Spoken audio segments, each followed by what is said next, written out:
Vətənim Azərbaycana var salamlarım. İgidi qəhrəmanlarının torpağıdır.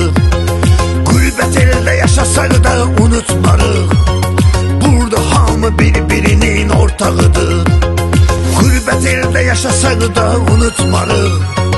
Burada hamı bir-birinin ortağıdır.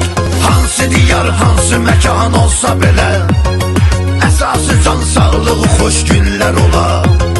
Yaşasın qürbətdə olan dostlarımız. Rostovdan salam olsun hər mahala.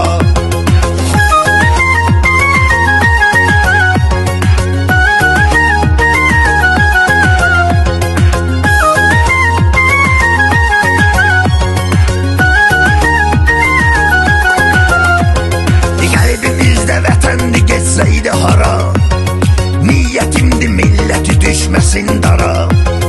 Keç Rostova, sonra gəl Krasnodara.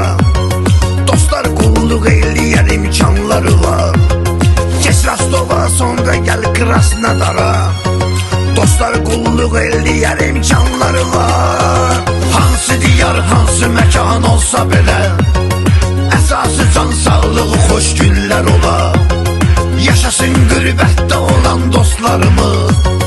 Rostovdan salam olsun hər mahala.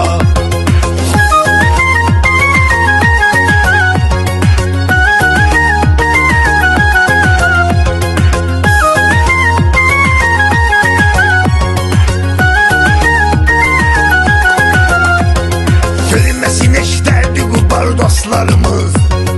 Dosta eyliyib etibar dostlarımız. Rusiyada vardı bizim dostlarımız. Hər biri hürmət qazanıb adsanı var. Rusiyada vardı bizim dostlarımız. Hər biri hürmət qazanıb adsanı var. Hansı diyar, hansı məkan olsa belə, əsası can sağlığı,